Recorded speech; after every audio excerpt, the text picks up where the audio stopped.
A very good evening and welcome to all the participants. It's my pleasure welcoming you to the 70th Leadership Conversation. Today we have with us Ms. Nirupama Kaushik, who is going to speak about how we can draw insights and inspiration based on qualitative research. Thank you very much, ma'am, for joining us. Good evening. Thank you.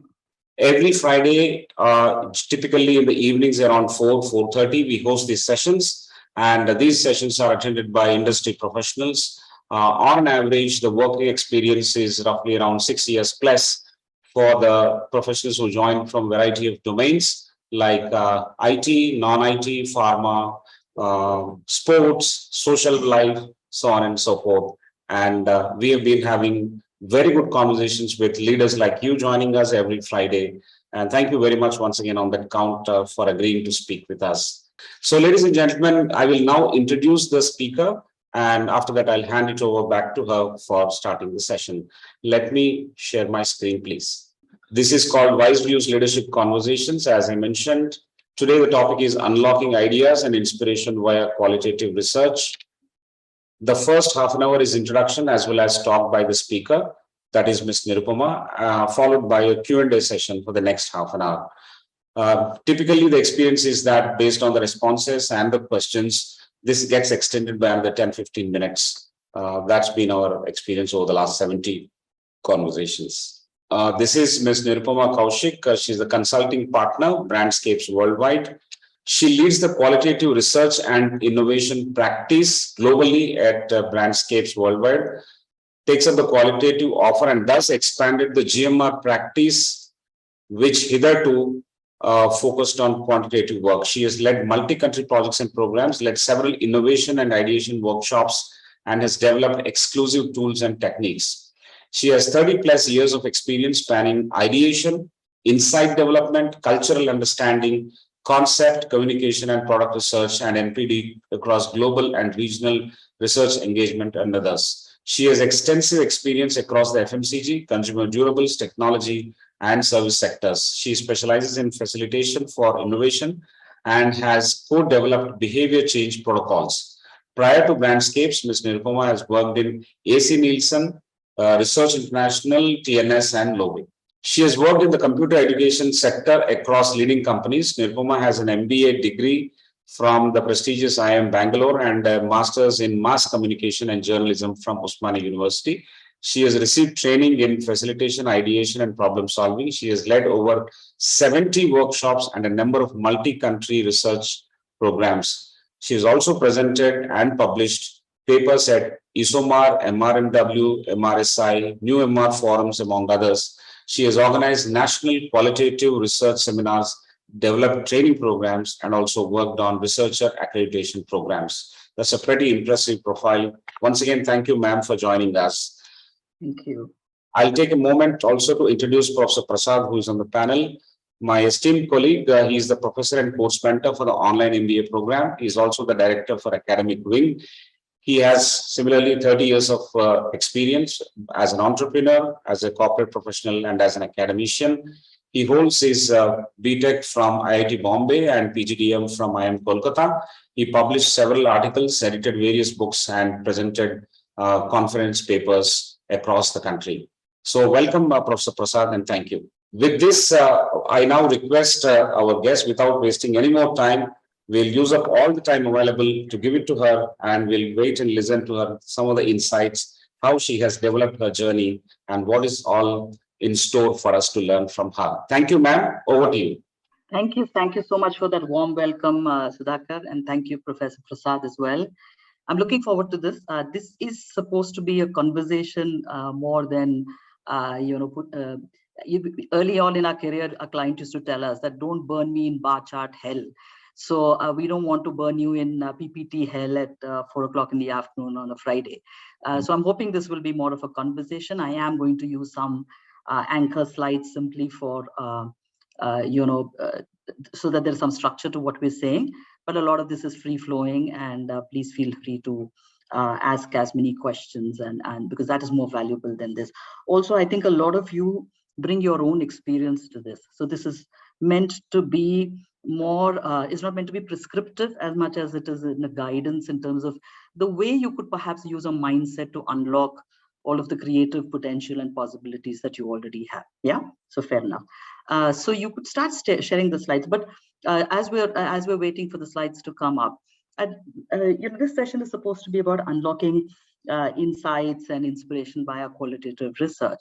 And what one would say is that even if it is not about qualitative research, because that is what practitioners like I do, I think every person has what we call a qualitative mindset that they can sort of tap into, increase, improve, and play to. Yeah. So this is more about unlocking that side. And of course, there are situations where professionals are brought in to craft those better. But all of this is a very collaborative business.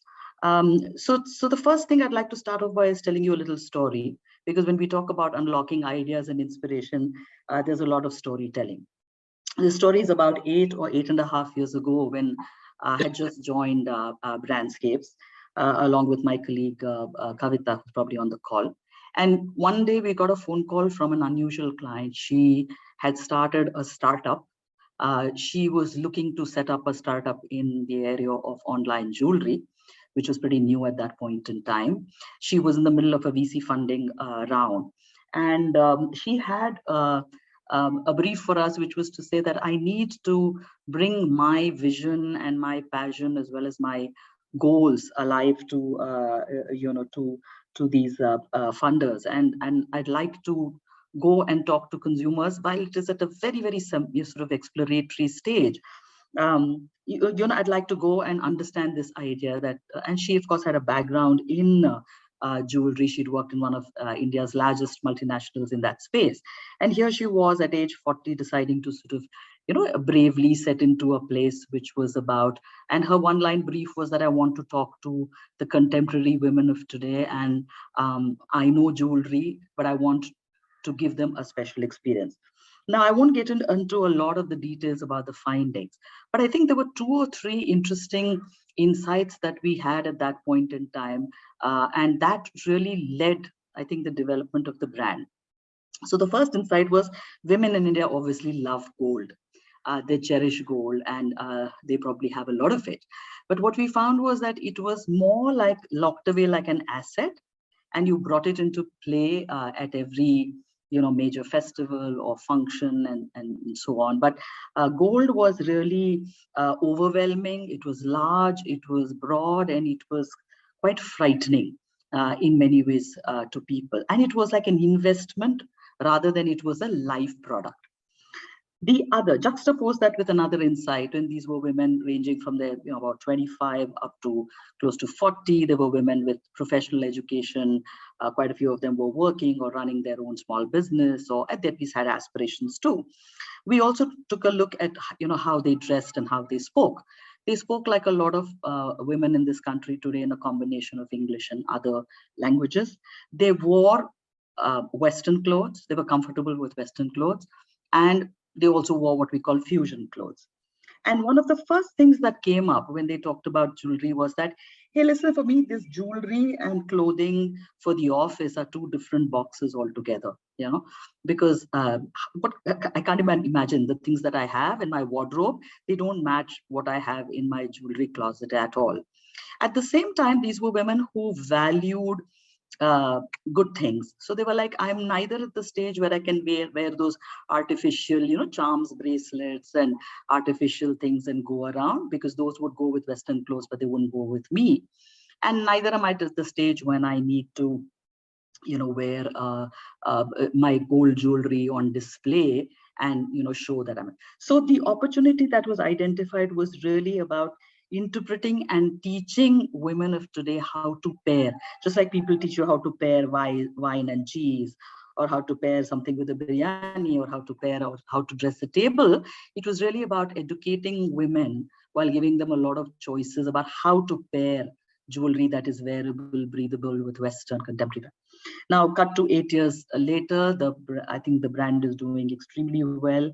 It opened its 18th store, from what she tells me, and it's been able to hold on to its vision of actually being contemporary, breathable, yet valuable jewelry, and every pricing decision that they made, every product decision that they made was informed by this point, that it's not going to be like 6 lakhs or 10 lakhs, but it is never going to be 10 or 15. So this is what we mean by saying that you unlock a lot of ideas and inspiration via a qualitative research or mode of thinking. Next slide, please. So, and like I said, there are practitioners who, we get into, qualitative research, but there are a lot of people who also, I think all of you can be in your own way looking at, how to unlock insights and inspiration for yourself. And how do you do that? That's very simple. It's actually by responding and being curious. So let's just put this, to the test. So I'm just going to ask you what comes to your mind. And so that if we can go to the next slide, please. So I have 2 images for you on the next slide. And anyone who wants to volunteer, because all answers are good answers. Anyone who wants to volunteer and tell me what comes to your mind and what do you think these 2 images represent? Anybody? Anyone want to hazard some guesses? Ease of use. Okay, Ankita, ease of use. But what is it? What are these 2 things that I have put up? A fork. Okay, look closer. Yes, absolutely. Arun, you're spot on. So a spork or a fork spoon is what is featured on the left. And I'll talk about the right-hand image first. The right-hand image is a tribute to every Indian mother who squeezes every drop of paste out, and you're always breaking your head about how you're actually going to do that and how you're going to make those things happen. So in Hindi, there's a beautiful word for this called jugaad. The English doesn't do justice to it, but it is somewhere between resourcefulness and frugal innovation. So a product which actually caters to that, right? But I'm not talking about the product so much, I'm talking about the insight. You probably see this practice of getting every drop out of everything. Have you noticed in the last 4 or 5 years that finally some marketers have understood that they should actually have ketchup bottles upside down or shampoo bottles upside down with a wider base? And that's really about a product in use insight, about how difficult it is to get the last part of it out, right? So that's what we mean by saying that there is a foundational insight and an observation that is available for everyone who has eyes to look. Of course, it takes a different skill to elevate that into a product, and it takes lots of other variables to make a success of that. But there are plenty of ideas and inspiration if it will look.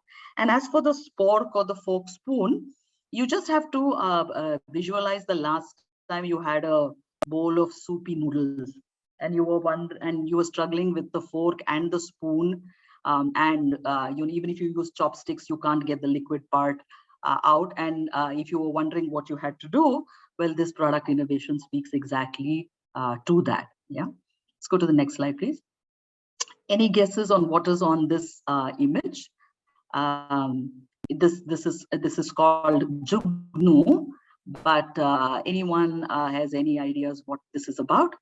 Yes, absolutely, Bharti. Fantastic. Yes, so this is actually a live project of the IIT Guwahati.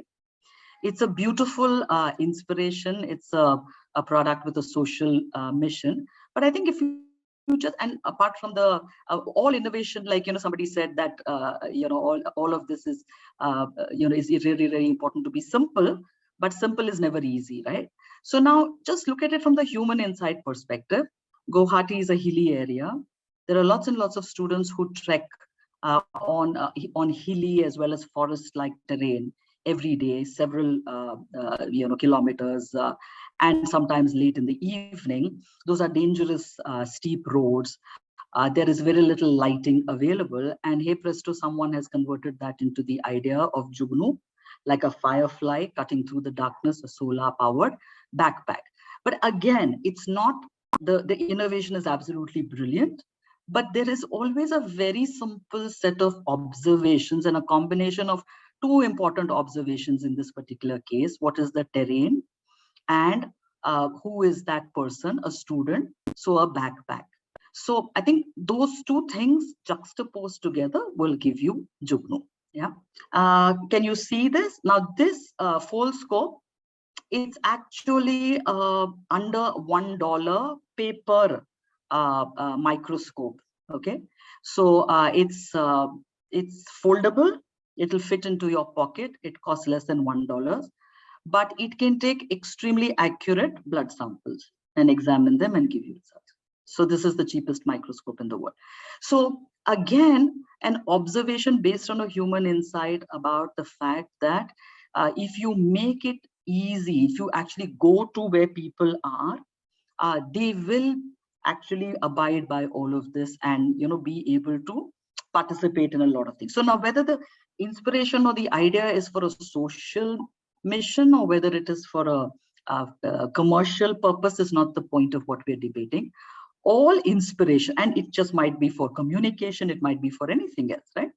But all of it is rooted in some fairly strong human insight, observation, quirk, idiosyncrasy, and very often we are part of that culture, but we fail to recognize it, and we fail to recognize it in an unusual and a different sort of context. Yeah.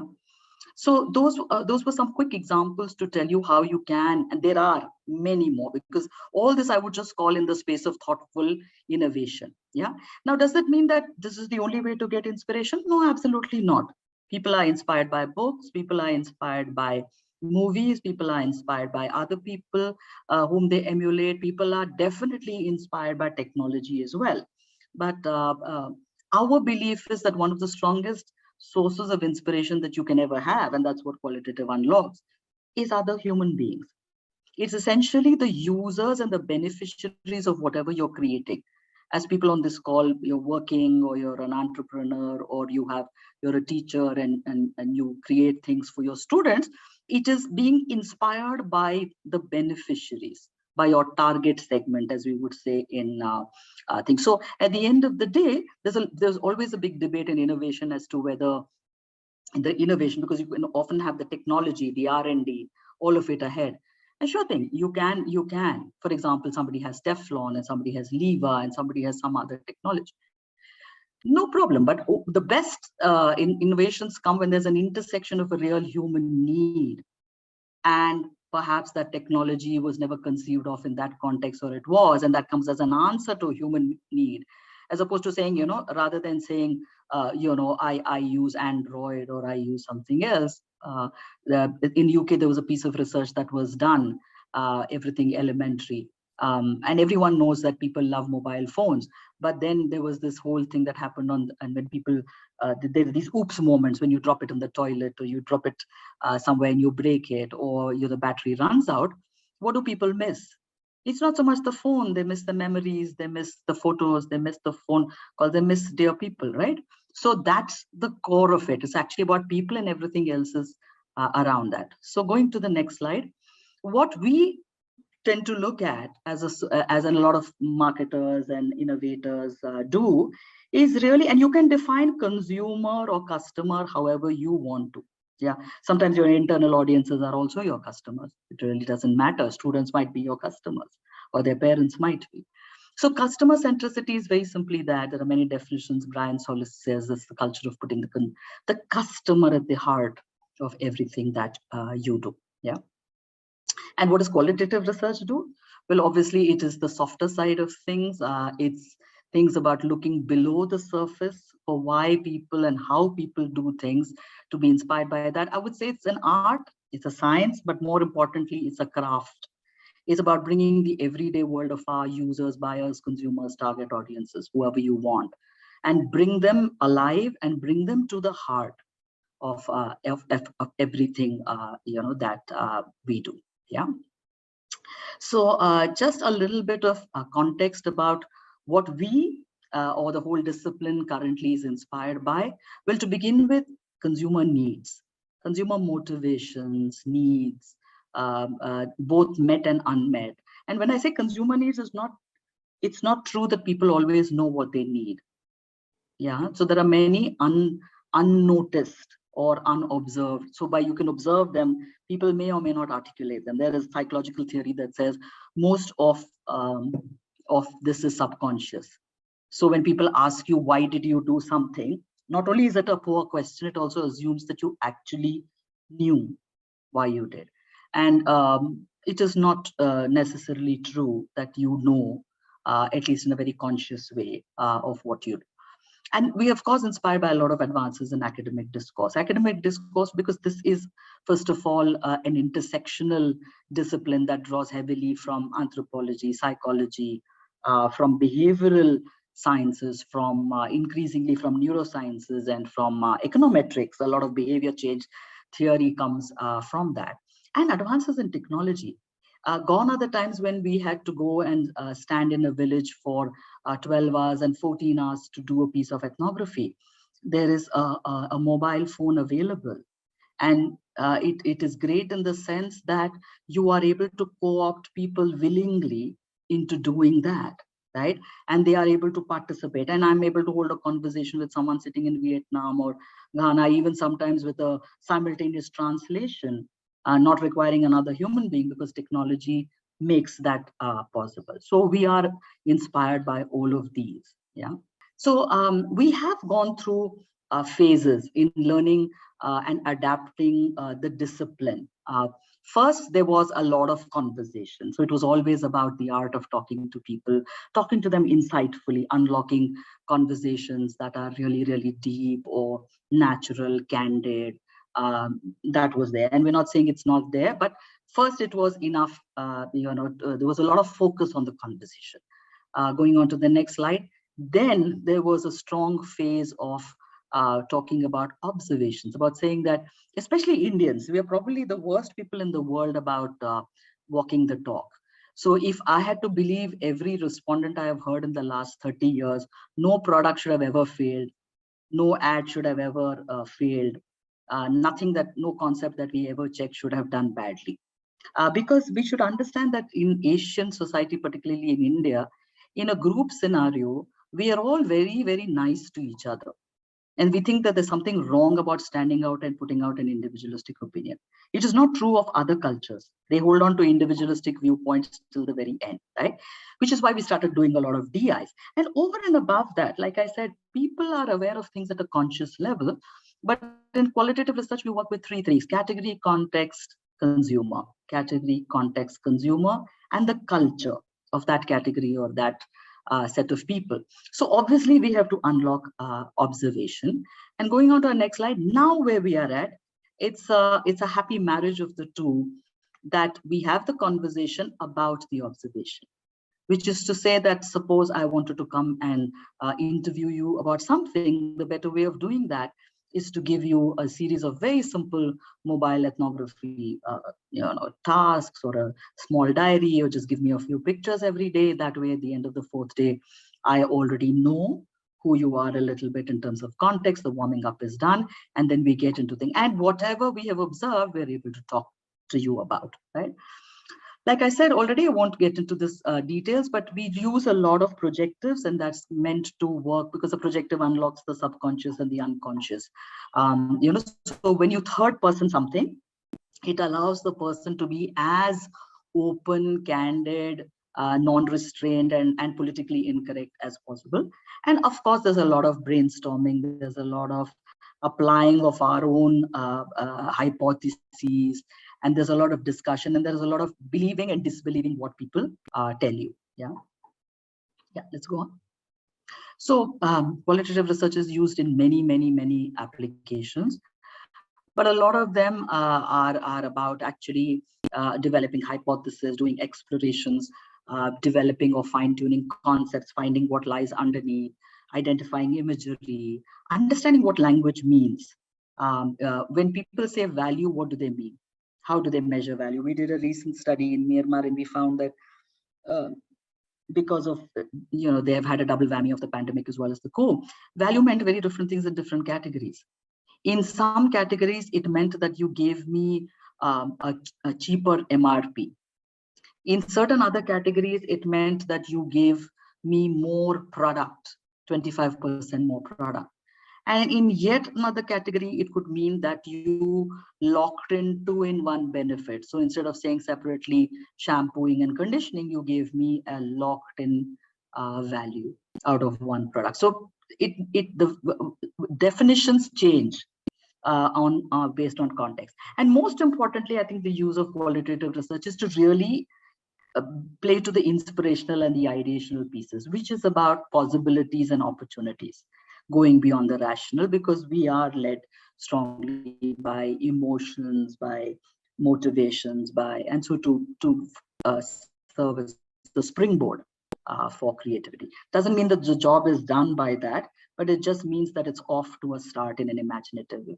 We've already talked about this. Group discussions, in-depth interviews, and ethnographic emotions continue to be the pillars of what we do. But moving on to our next slide, the way we do it is a little differently these days. And all of the innovations that we've done have taught us that the more you co-create with consumers, the more you co-opt them rather than treat, they're not guinea pigs. Neither are they people who are sort of hostage in a room and you drag things out of them. So the more you treat them like intelligent human beings, you level with them and you co-create with them, particularly in certain contexts. Triangulation. If I want to know about a particular food product, of course I can go and talk to some people. I can go and talk to women that the product is aimed at. I can go and ask them to maintain a diary and see what they're cooking, buying, bringing in the whole week. I can go and the culinary market. I can look at adjacency, a country which is sort of leading in this particular category as compared to India, and see where they are and what they're doing. I can go onto social media and see who's blogging about food. I can turn on the TV and watch what's happening, right? All of this can be done in order to, so you have to triangulate more than one source to arrive at what that insight and inspiration is. It's not done by only having one reference point, but by juxtaposing 2-3 different things. Like you juxtapose different markets, different TGs, different genders, right? Product in use, technology. There's a lot of talk about VR, AI. We do a lot of eye tracking. It's not so much about the gizmos themselves. It's about the power of that to tap into a spontaneous decision making or a subconscious process when you empower someone with what we call point of view glasses. Or point of view glasses are that, suppose I want to know, I want you to walk through a store for me, and I want to see what path you will take to browse and purchase, etc., either virtually or in the real world. I can just equip you with a pair of glasses, and it will track everything, and I don't have to disturb your train of thought at all or influence it in any way, and I can watch these videos later.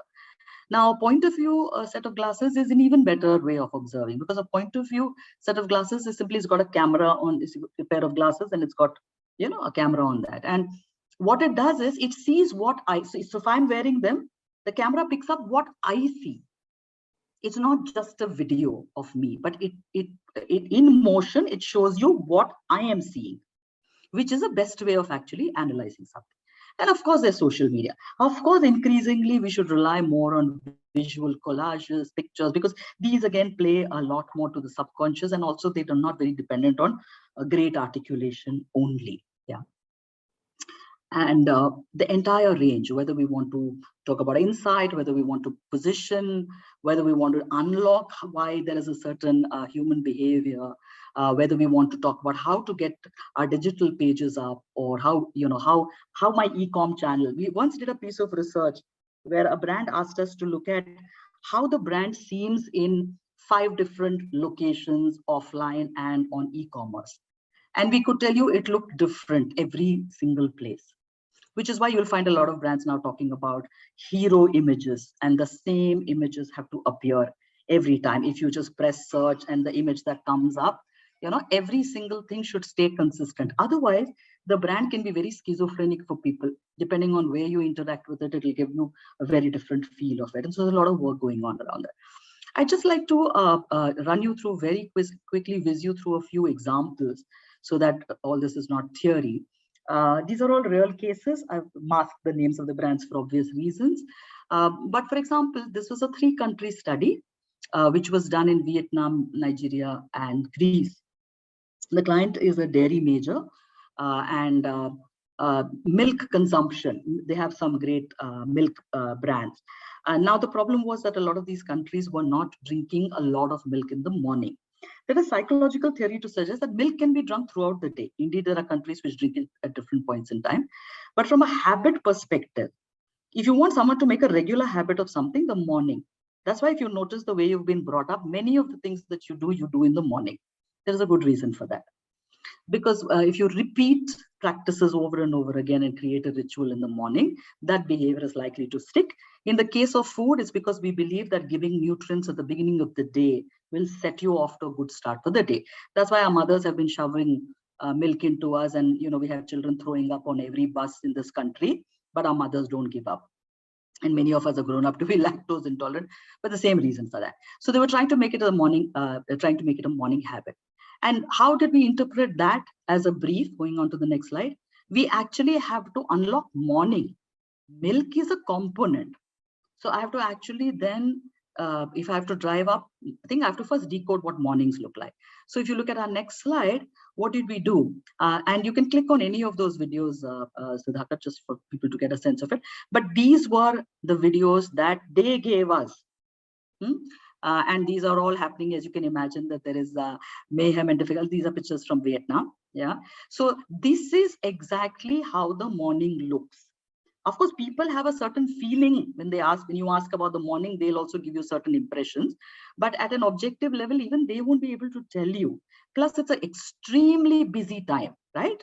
So you won't. So what we did was we actually decoded mornings, just armed with mobile phones and ourselves, right? And then what did we do? We were able to understand the rituals, the activities, the moods. We understood the meals. We understood the needs. Yeah. And I'm not going to get into the findings. Obviously, this led to positioning and it led to communication and in some cases product development. But there were a couple of interesting things. First of all, when we say morning, there isn't one morning. There are 3 mornings in a morning. So the morning when you get up and have a cup of tea, that's a waking morning. Then you have a mad 45 minutes where heaven help you if you get in the way of the woman, because she's doing everything, cooking, cleaning, washing, bathing people, throwing them out of the house, getting ready. Then she's saying, thank God everyone went away, and she's sitting down. So which morning are you targeting? Depending on that, the mood will change and the pitch will change, and some will be easier than others. The second example was an example which was actually done in many places, but this particular one was done in Korea. And the question that was asked was, it was a skincare context. They said, people follow, there are skincare products, they buy a lot of them, they buy makeup products, they buy skincare products. Do they follow instructions on packaging? We give meticulous instructions on how to use products. Do they follow it? Secondly, how do they use it? Yeah. So moving on to our next slide, we found many interesting things. Again, these were ethnographic things. And the answer to that question is only if you're new to something as a product, like if I've never used foundation before, or I haven't used a particular type of gel, will I follow instructions? But after that, they were using the product in a particular way. It was not picked up from what was written on the packaging.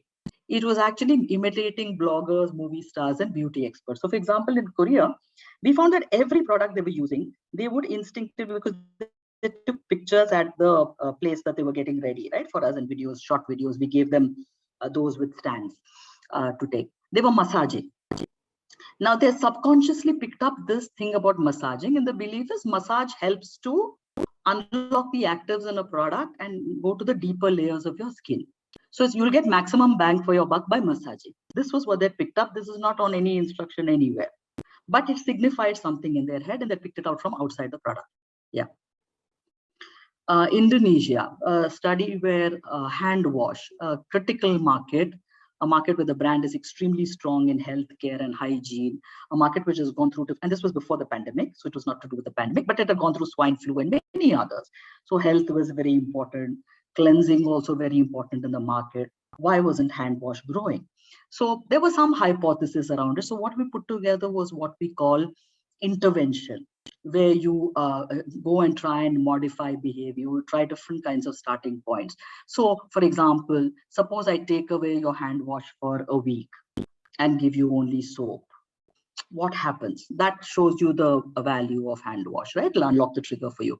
Or I place a camera where the hand wash is, and I just take videos of what is happening. You don't have to do anything. It's like a CCTV camera. Or how they narrate to us stories.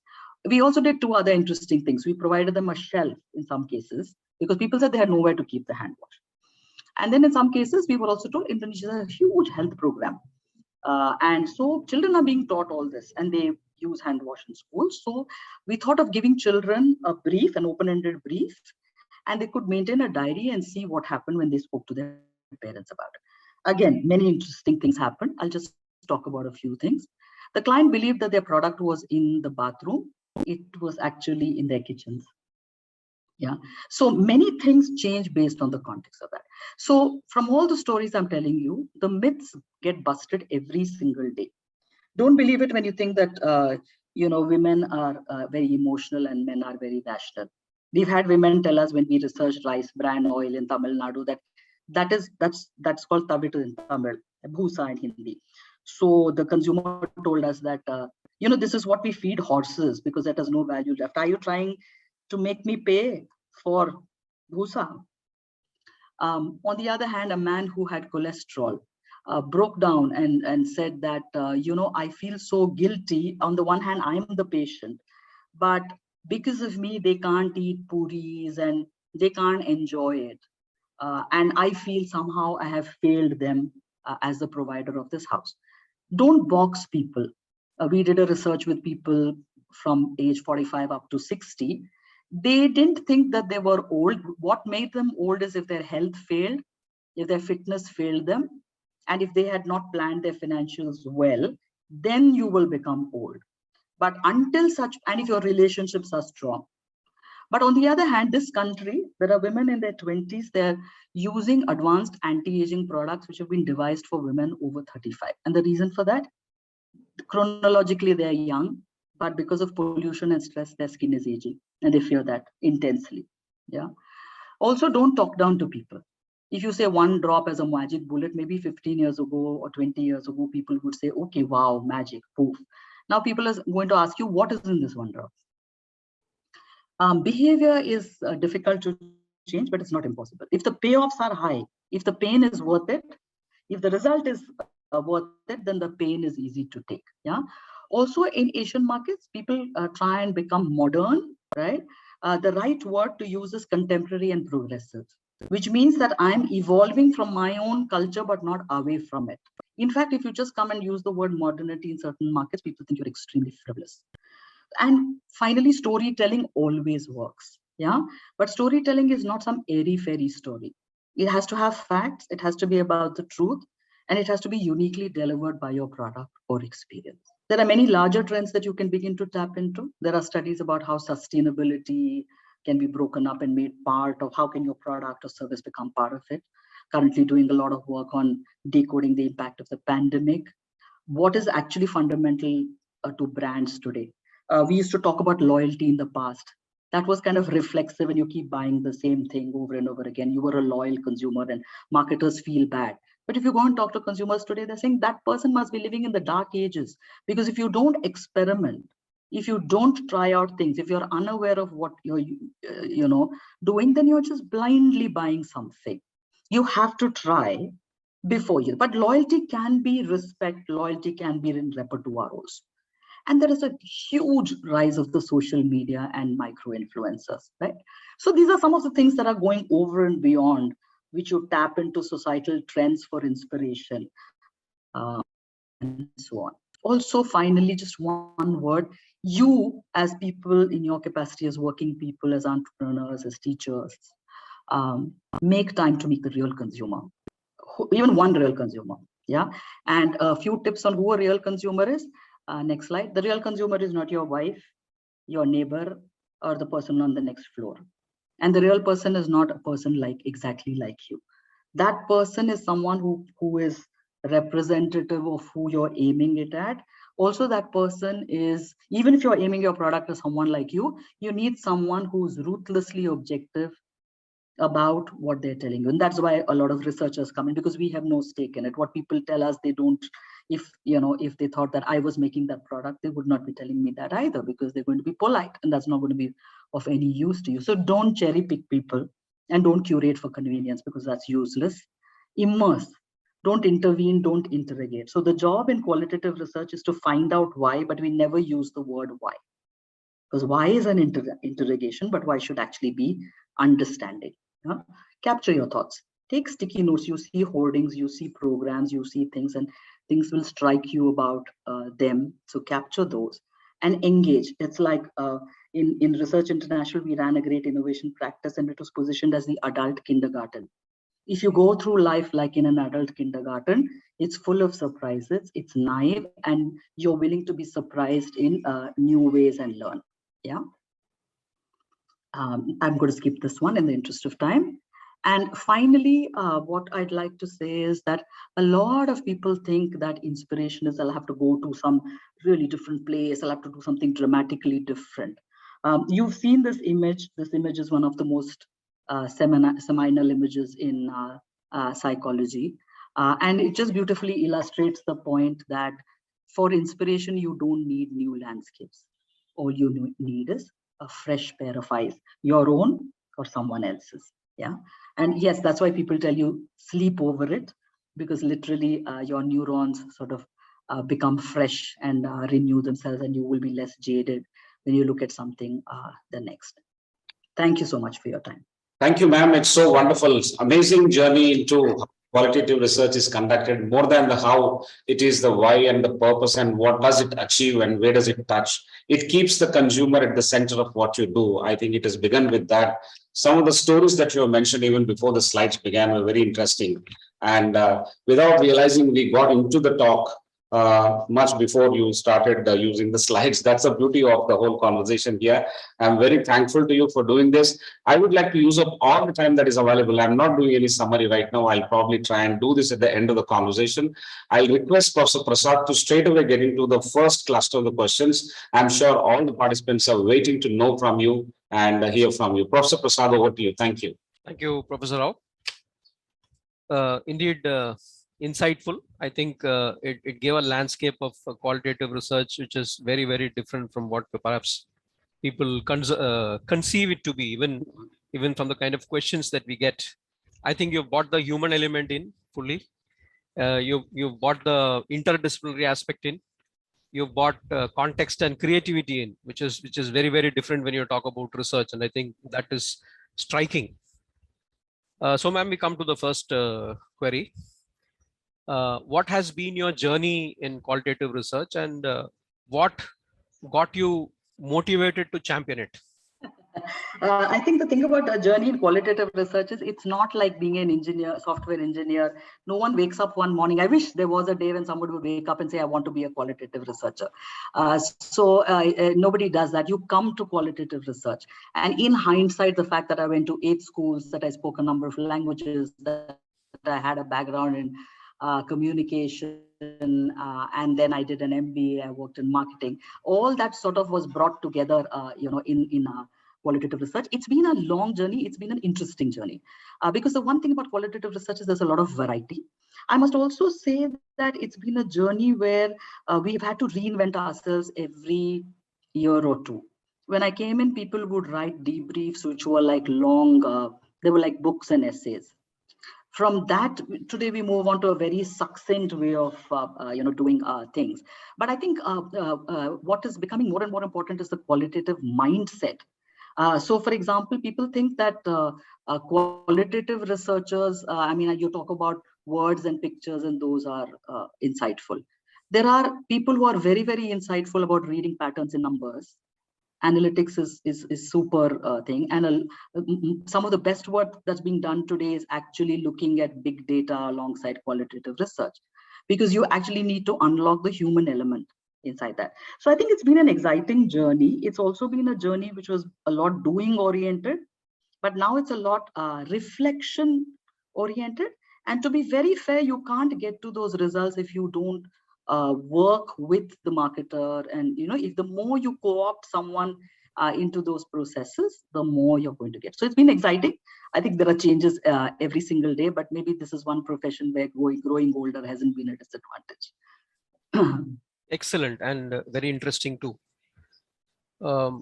There are studies which talk about qualitative and quantitative research, and the amount of money which gets spent on quantitative research, the amount of emphasis which goes into quanti, including in PhD and research papers.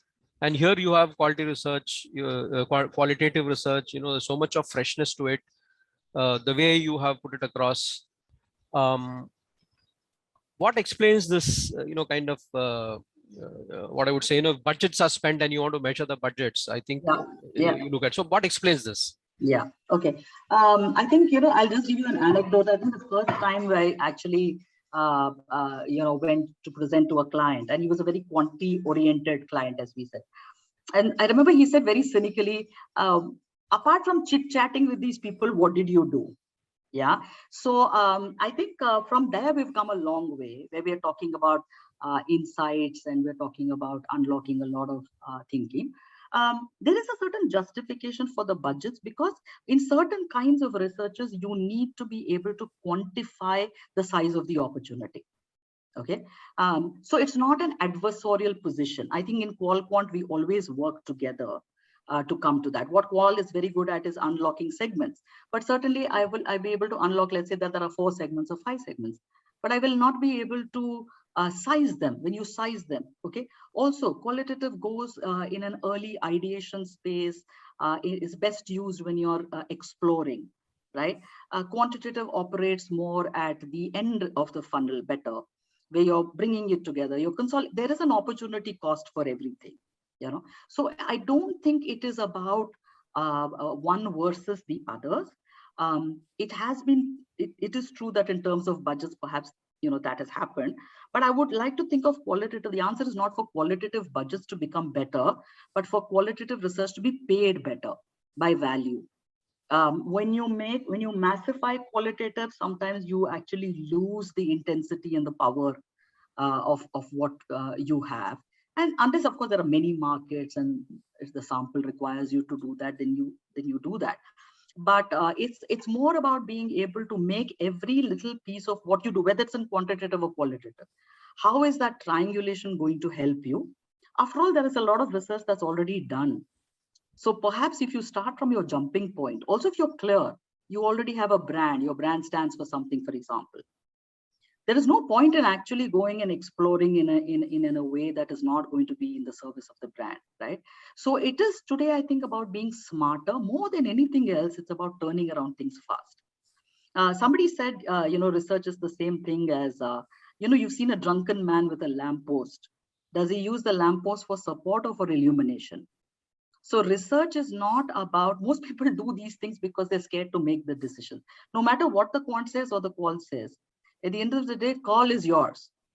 Decision making cannot be substituted by someone else. So I think we have to provide compelling point of view. We have to give also a clear picture of saying, if you take opportunity, if you take this opportunity, this is the attendant cost, or these could be some of the barriers that you need, or this is what you need to do first. And then it is for the marketer. Sometimes they've gone with what researchers said and they have been right. Sometimes they have ignored, gone by their gut and intuition, and they've also been right. But it's not a substitute for your decision making. It's also not a substitute to stop thinking. Just because 45 people out of 50 liked it, it doesn't mean that in the delivery, if you went wrong, you would be, successful. Excellent, ma'am. I think what you're emphasizing is it's an and not an or. It's never an or. Yeah. In this, to illustrate this, can you help us understand how you have synthesized, in the collaborative work that you've done, qualitative and quantitative research in any particular case? Sure. There was an opportunity that was being evaluated by one of the larger marketing company that already operates very strongly in the space of coconut oil, and they were looking at an opportunity on virgin coconut oil. Virgin coconut oil is much bigger in the West and in other countries than it is in India. So they had 2 parts to their question. One was that if they were to get into India, then what should they do? What are people saying? What do they know? And it was about what can we learn from other markets. So this was actually a combination between the insight mining teams and the qualitative teams. And the insight mining teams look at information that's already available and published data. And the numbers and the sizes of the markets and the pricing and all of the 6 Ps decoding was done by them.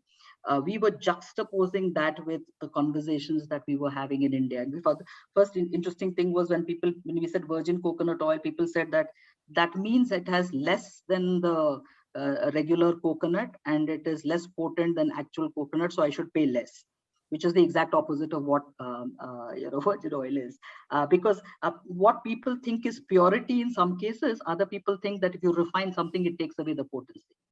So there were insights like that. But what you would have to do to get it to the point, also that people have ingestibles in the West, they have a spoon. I mean, it sounds disgusting to us. This is what we put in our hair, and we don't eat coconut oil, we may cook in it, right? Segmentation. Segmentation is a classic place where you have qual-quant collaborations. What we do is we do a qualitative unlock through psychographics and demographics. We have staggered schedules where we have an interim debrief to what's coming up, because we take the attributes then into quantitative. Sometimes we take the entire profile, the psychographic profile, and they quantify the profile rather than they quantify the attributes. Sometimes the other way around. And then our presentations are always integrated. You won't find a slide that says qualitative said this and quantitative said that, full stop.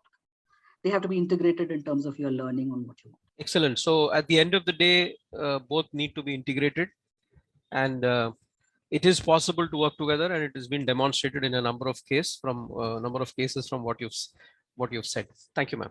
The next question is about, what happens after you give these insights from, there to product development. Can you illustrate the pathway and perhaps give us a caselet on that? Yeah, so there are many ways that it takes, and that's the place where we feel that unfortunately the clients who are wedded to research and believe in the discipline of unlocking insights also have the longest processes in terms of the innovation funnel, and they're beaten by someone who's faster, more audacious, who hasn't done as much formal work, and they're pipped at the post every single day.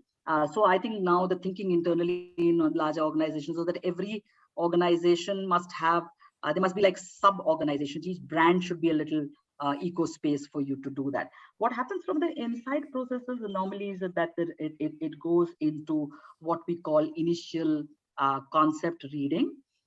Sometimes there is already R&D available, and you're just marrying the insight already to that. We do workshops. I'm a facilitator, so we do sometimes you do a workshop unlock to see what do you have. Like suppose I've got virgin coconut oil.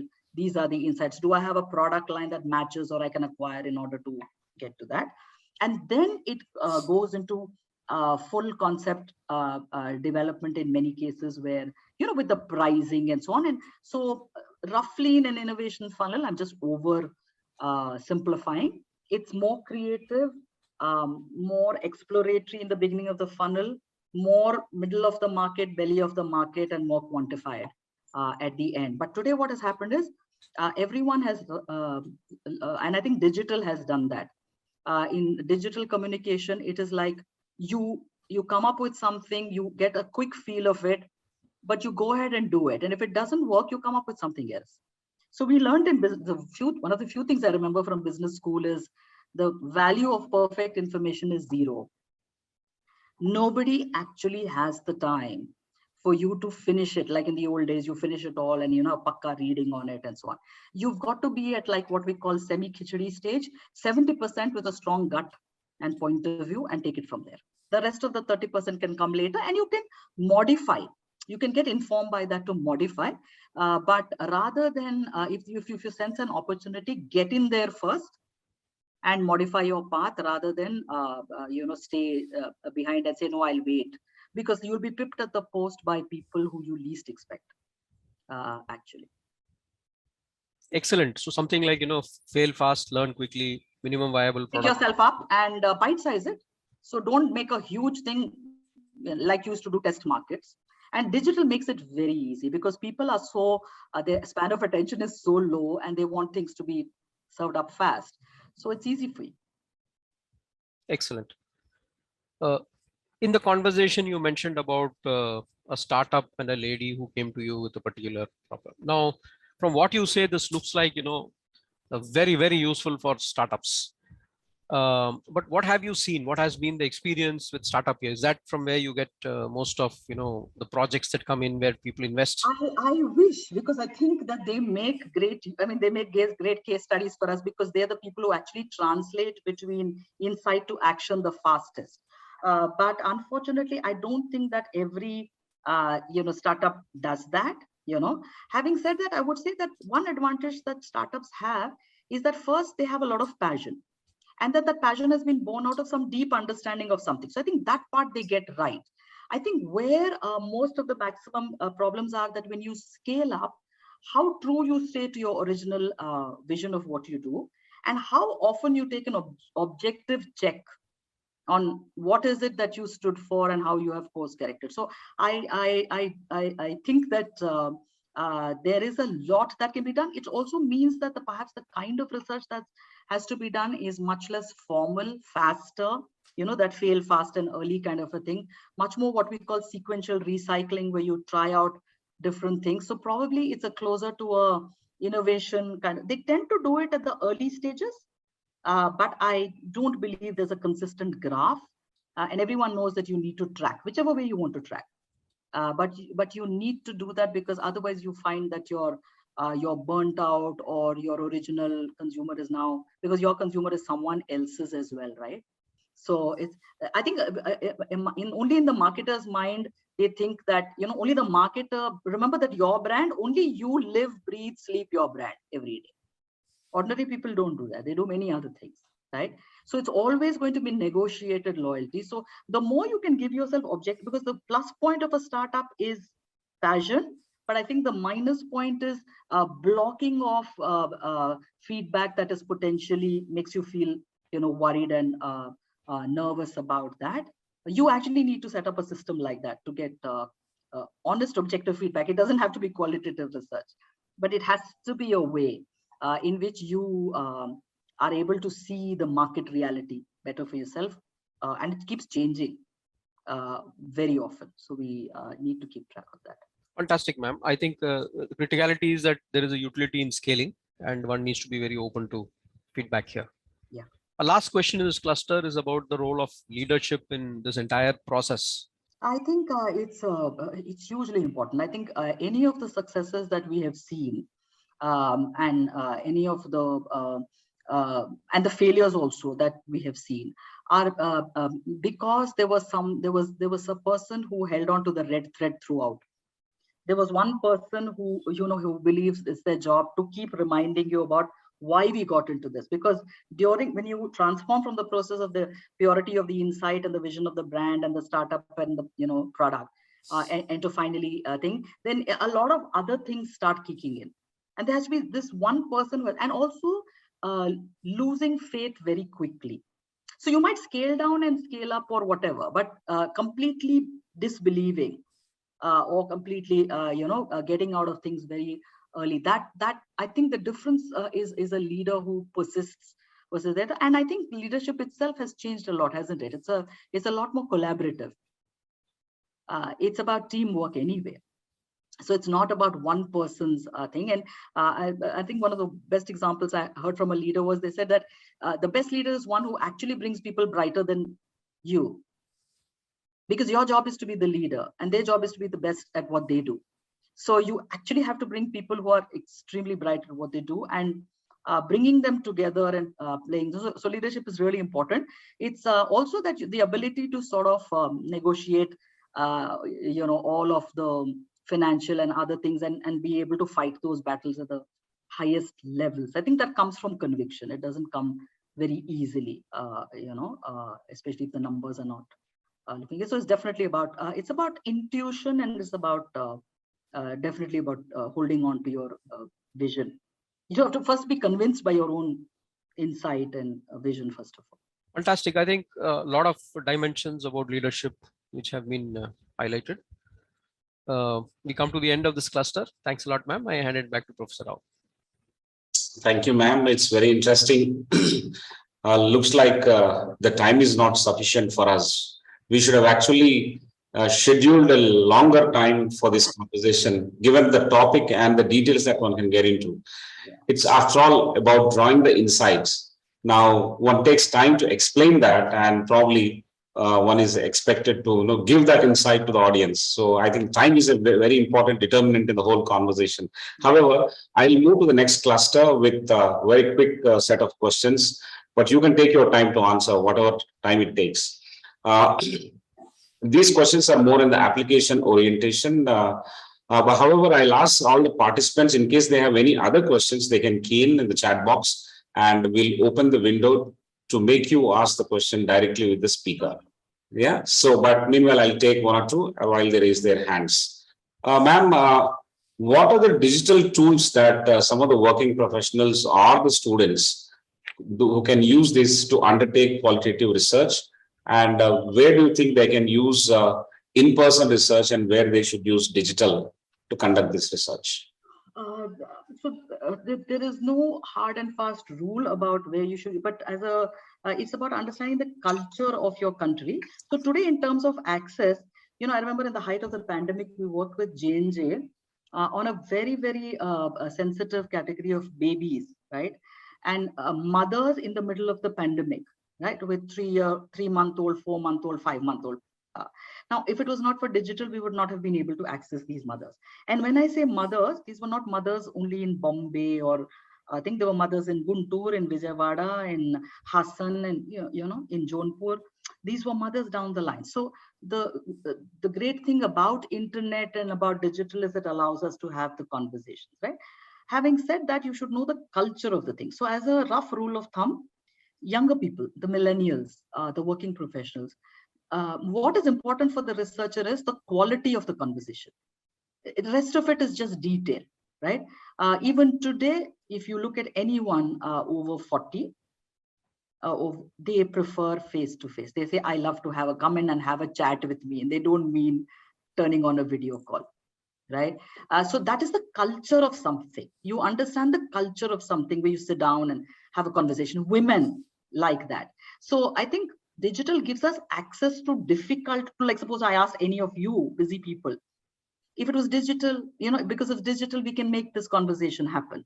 If we were to sync up our calendars, it would not happen. Having said that, if there's something which is a lot more creativity oriented brainstorming, you have all the tools available online, but still the feel, the vibration of that, those things are better online. One thing about online researchers is a little more democratic. So if you're just beginning to have conversations with people, right, and you're not an expert in it, it's easier for you to do it online. If you do offline conversations, you really have to be good at managing body language, eye contact. You really need to hold your own, and there are 100 other distractions for that person, right? So offline research requires certain amount of skill set and ability to hold. One good thing that we found in online research is it's allowed people to be very liberated about their opinions, because there's nobody physically in front of them. So now they're saying fairly direct, candid, and even rude things, which is great, because these politically correct opinions don't help anybody. Don't waste your money. Any researcher who advises you to do these indeterminate focus groups where everyone is, like people are nice to the moderator who gives them one samosa, one cup of tea, and a steel gift. This is not research. We needn't waste our time doing that and fooling ourselves. We're here to get information. Even if somebody tells me they don't like something, it's more important to know why. It's not about like and dislike. It's about, motivations, right? So there are a number of tools available. There are many web platforms available. You don't have to go very fast. You can do it on Zoom. You can do it on Teams. It's very easy. You can do the ethnography on mobile phones, and you can get people. There are portals available. There are many gizmos. Most important, don't forget the objective. Don't over-engineer. In India, a lot of people don't. I mean, in the West and all, they love to draw and they like to do things. We are a more verbal culture. So if you get people to write things, younger people can write. Older people don't like to write at all, right?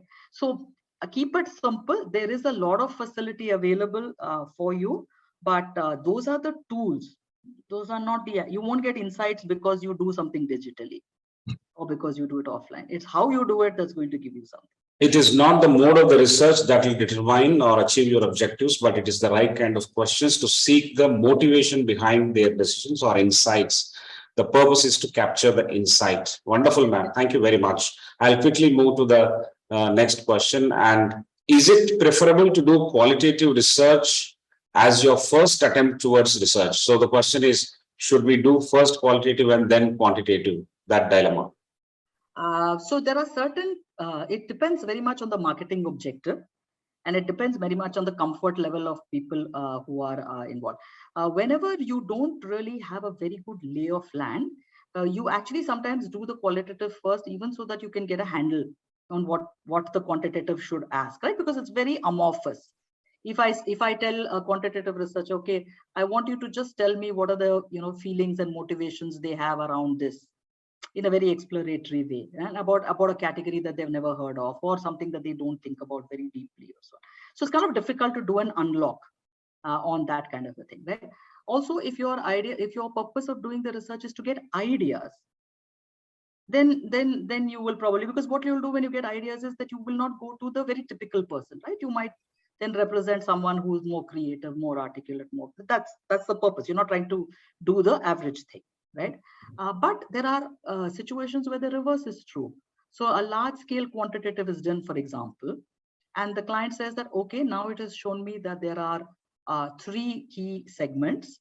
I think my product is more suited to segment A. Now qualitative, go and do a deep dive and understand and explore the psychographic of this segment and tell me how and where I can take this concept forward. So the reverse is also done in some cases. It's more common because of an exploration, but I would not think of it as either or also. There are researches where only qualitative is done. There are researches where only quantitative is done. So there is normally it is informed by your, I think our problem is that we think in a methodological box.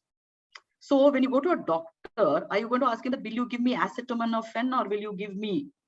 No, this is not your job. He's going to determine that on the basis of what ailment you have. But because in research, a lot of the practitioners are, or the CMI, or the people who are running the researchers are themselves researchers. The first box they tick is the methodological box, including clients are telling us that you should do 12 focus groups. You're like, hold on a minute. Why should we even do focus groups? Tell us what you want. Then we will figure. Maybe you don't need to do any focus groups. So I think we confuse the tools. And then, these are little gizmos. Like, it sounds very sexy to tell someone I'll do semiotics for this, or I'll do VRR, or I'll do AI. Yeah, if it serves a purpose, yes. If it doesn't answer your, so it depends very much on the business objective and the marketing objective, or what you as a startup person want to know, or you've got a hypothesis in your head that's bothering you.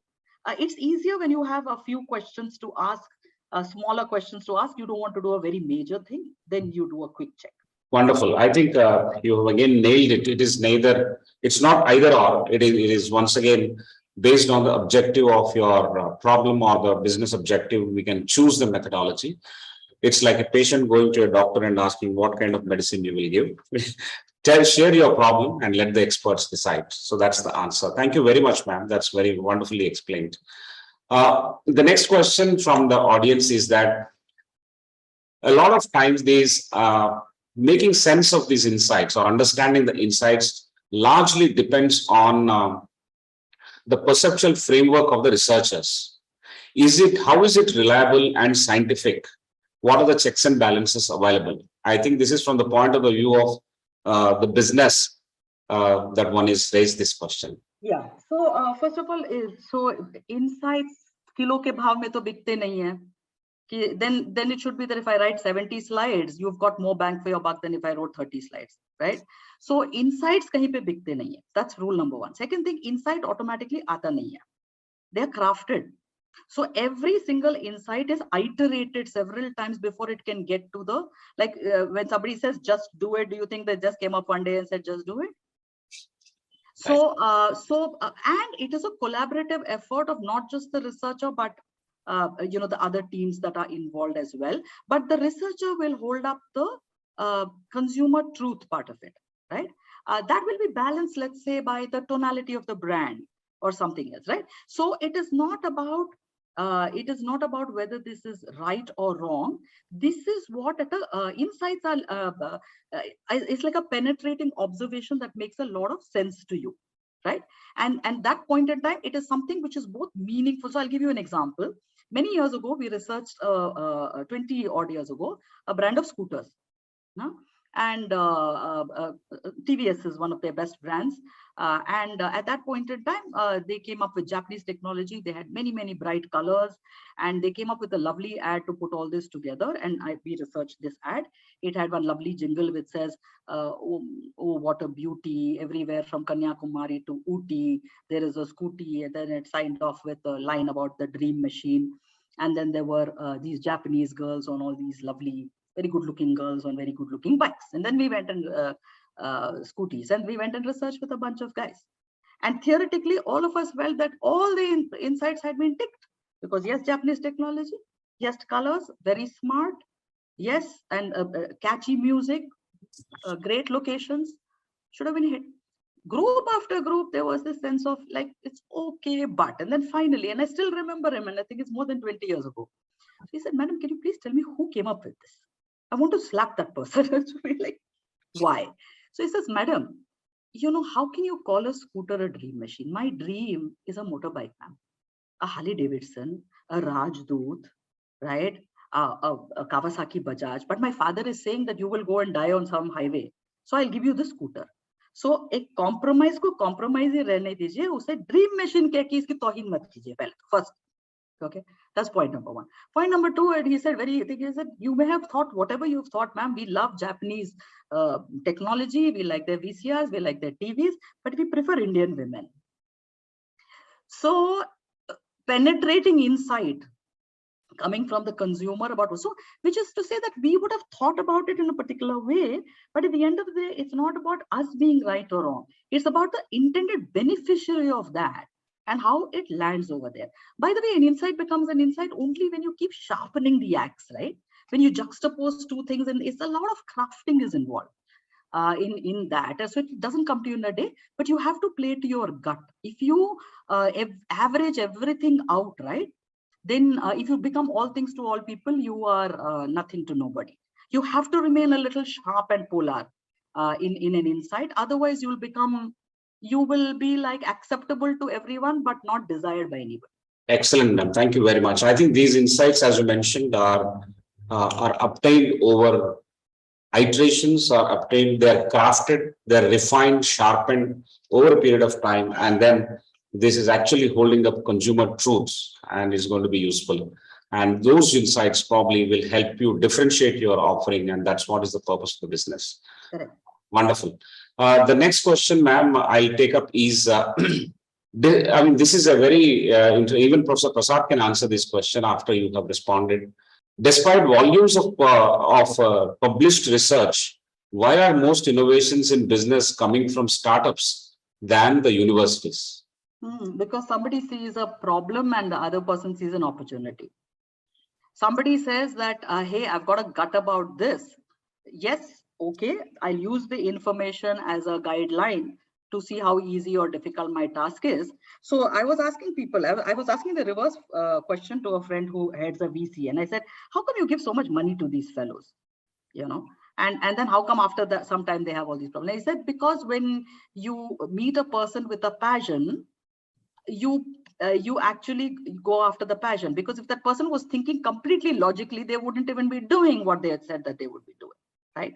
So like somebody said in I think there's a gap in the market, but is there a market in the gap? So I think a lot of us want to answer that quantifiable question, but some people only say that, hey, there's a gap, I'm going in there. I love that, I like that. I think when people want to go after putting their passion as a stamp on something, then they're going to try it anyway, and they'll succeed, they'll fail, they'll have to iterate, they'll have to do that. But in a life, you know, you don't want to turn back and say that, what if I had done that? But other people, you know, and then I think it's about the stakes, how high the stakes are in some cases. But and also it means that the published research is not really capturing all of the soft aspects or all of the other changing aspects also. Of that situation. So those factors which are sort of non-quantifiable in those kinds of ways. The published research can, because this is the truth, is that the published research is about the future, but all startups and all new ideas, you know, all the published data is about today, but all startups and all future ideas are about the future, right? Correct. Absolutely. I think that answers the query in a beautiful manner. Ma'am, the next question I will take, and then we'll go to the hand that was raised. Srikanth, I think you can open the window. Meanwhile, I'll finish this question. Uh, there is one topic: psychological makeup of Indian ultra marathon runners. Will it be a good one for a qualitative treatment? What is important, value or pragmatism? I think the second part of the question can be dealt with later, but the first part is, would this topic be suitable or a good one for a qualitative treatment, psychological of Indian ultra marathon runners? Rather than say that it is suitable for qualitative research, I would say that what is the nature of the information that you are after, right? So when you look at the picture of something that tells you about marathon runners, and the fact of that is that when you look at marathon runners, you should, on the face of it, it should be like these people should be extremely strong and well built. But we know that the best marathon runners in the world come from Somalia and Ethiopia and all the poorest countries of Africa. Because that game is about endurance, it's not about strength in that sort of way that we imagine, right? There is strength, but of a very different. So obviously, it's 40 odd kilometers is a triumph of mind and spirit over the body. There is an intersection of that. So definitely the mind of that marathon runner, there is a lot in terms of triggers, barriers, motivations. Also, what are the things that a lot of people try these things and they drop off, right? What we call lapsing. Why that happens? We do a lot of our work. I do a lot. I used to run a protocol on behavior change for Hindustan Lever, and a lot of it is really about what happens at that point, at that touch point, which can become a flash point for some people, and some people it becomes different. So definitely the mind, wherever there is a play on an intersection between the mind, the lifestyle, and the actions of the behavior. Of course, you'd have to do, qualitative work. We recently worked on an international project about people who are differently abled. And we found that people who are differently abled, people who are having, sometimes they are completely, let's say you have muscular dystrophy or you're completely bedridden. Sometimes they were more positive than someone who had just broken a leg. Why is that? It's the nature of the support system you have. So it's a psychological aspect and not the thing. So yeah, definitely. But there will also be other, when you do the mind of the ultra marathoner, remember, it's not only about that person. There's an entire ecosystem, the trainers, the family, the educational system that this person comes from. We had to speak to all those people in that research, by the way, the NGOs, all of them. The eco space of that is not just that one person. In that particular case, there's a community behind that. There are experts also in that. So yeah, of course, you have to have those conversations, and observe also, not just speak. Wonderful. I think it's so much you have responded to on this very particular point, ma'am. It's beautiful. There's so much more to research and even define the objectives of this research. What you would like to actually achieve or observe or understand. Yeah. When you make this statement, I think you've explained, apart from understanding the motivational aspects of why a marathoner gives up, at what point it drops out and why. And not only that, but also we need to study the ecosystem around people and non-people ecosystem that's available to the marathoners. Beautiful, very, very detailed and quite insightful. Can we take that question, Srikanth? We'll allow the participant. Lavanya, I think, has raised the hand. Good evening, ma'am. Thanks a lot for the wonderful presentation. My question was, how topical is methods research or multi-methods research in the current context? Because sometime back, I recall SAGE Publications had organized a webinar on that. So putting them in perspective and to dovetail with what you have said, how do you place it in the current context, ma'am? Multi-method is certainly very important. Like I said, in our discipline, it is a combination of, like I said, ethnography, immersion, almost some behavioral experiments, and then conversations in different places. But multi-method is even over and beyond qualitative research. Like I said, sometimes you might be starting from insight mining. Some cases you're actually working with an analytics team, right? Some cases you might be working with a quantitative team, right? So I think it's not, people get the, a qualitative researcher can be insightful with qualitative material, but a true qualitative researcher is one is insightful with any material that's given to them, right? So that requires a lot of, but they have to speak to each other. There is a bridge thing. For example, we did a study for Twitter, which involved a neuro thing. Now, the problem is that you will have a medical professional, but the medical professional will say, see, the galvanic rate became this at this point in time, and this heart rate became this, and the neural movement became like this. But how do I then translate that back into my objective for Twitter? So that bridging, when you go for a multimodal method, you need several people, even when you employ technology. So I can say, do a mobile ethnography. I have to give a list of instructions to my ops teams. How will that get set up? How will they go on the platform? How will they park the pictures, right? So there is a logistical thing. So in any multimodal thing, it's good to work with one or two lead, and the other becomes supplementary, and they follow the lead of that lead methodology. Otherwise, everyone, it's like a melting pot, and they will not speak to each other. Also, they must be going after and investigating the same kind of things. Otherwise, you have a lot of difficulty in actually creating a red thread. You will get masses of data. Anyone who works with big data will tell you, you'll be drowning in that data, but you will not be able to. So don't make that complication of a lot of method. Lot does not mean you'll get better. Different, if you want to get, yes. Normally there is a lead and there is a what we call an input, a flavor, right? That's what we find more doable, at least, because you still have to get a handle on this and be prepared for long conversations and log interpretations and translating back. You cannot take a new methodology and think that it will automatically work in that sort of. And thank you, ma'am. And one more doubt is that how relevant is content analysis, ma'am? For example, the speeches of CEOs or presidents, top political leaders are analyzed in terms of the content. And there are some software, the content analysis can be done in terms of the keywords, and keyword analysis can be done. Or some softwares have been developed recently to identify the keywords and to help us in analysis. So is Again, that also part of the Yes, it is, of course. I mean, in larger researchers, we do employ the software for that. But it's like if you were writing a program, you would have to supply the program, right? So in the first place, you will have to supply some keywords, right? So it's almost like it's a combination of the software. So even if when it gives you back the keywords, I think that we read alongside what we've been hearing in consumers. It's a very good way, because if it takes away the grunt work, right? If it does it gives you the keywords, then our researchers can focus more on the meaning, of what it is. But it is not perfect in a way. So it just so for example, on the software will work on a transcript. The software does not work on a like I'm doing a call now. It will not work directly on this. Okay, but for a qualitative researcher, on a transcript, somebody says it's nice, but you're like, it's nice. You know what the meaning of that is in body language, but on a transcript, it will just say it is nice.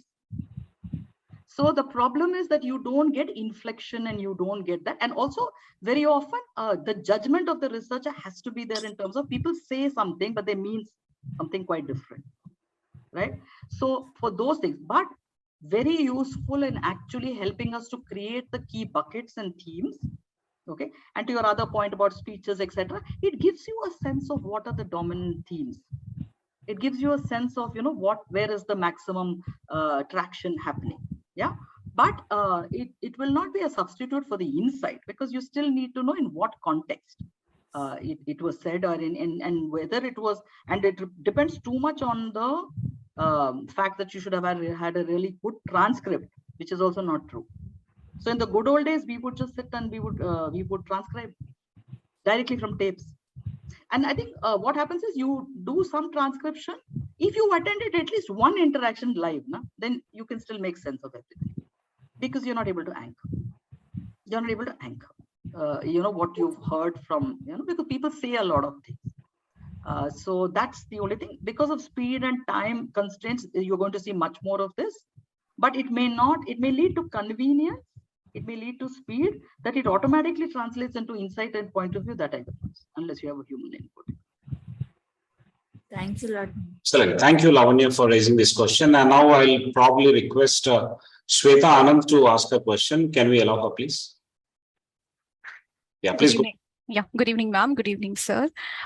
Thank you, ma'am, for exposing a completely new dimension to qualitative research to us. Ma'am, my question is, what should be the right sample size, ma'am?